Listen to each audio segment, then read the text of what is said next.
Good afternoon to you. I'm Carolyn Clifford. It is Thursday, and I want to welcome you to 7 Action News at 4. We begin with breaking news. 13 people facing federal and state charges for conspiring to kidnap Governor Gretchen Whitmer and storm the state capitol in Lansing. Many of the suspects are from right here in Metro Detroit. We first reported this breaking development in a push alert to your phone as it was unfolding. We now know the charges announced today were connected to a raid by federal agents at a home in Hartland. 7 Action News reporter Jim Kirchner joins us live now from the scene of that very raid. He has the very latest. So, Jim, what have you learned on this, crazy situation? You can't call it anything but. Certainly stunning, especially when you learn that this was a plot that was starting to be discussed back in the spring.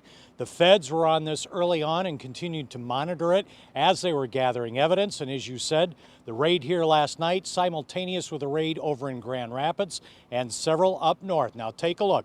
As the raid was going down here in Hartland last night at around 7:30 and sunset, a resident started rolling on his cell phone and posted it on Facebook.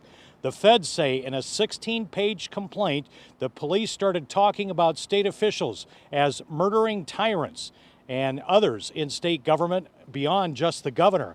They held tactical training. They talked about needing 200 people to storm the state capitol.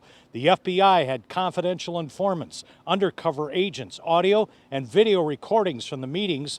The plot all to do this before the November election. 13 people arrested.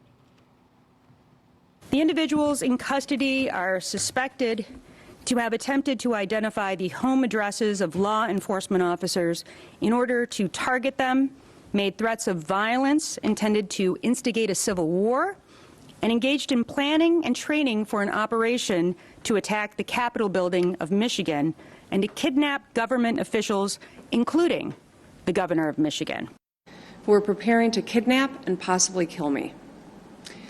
When I put my hand on the Bible and took the oath of office 22 months ago, I knew this job would be hard. But I'll be honest, I never could have imagined anything like this.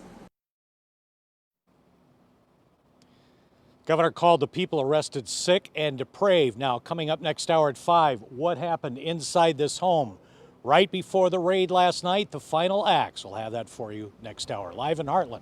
Jim Kirchner, 7 Action News. All right. Thank you so much, Jim, for the live report. We'll hear more details from you coming up at 5.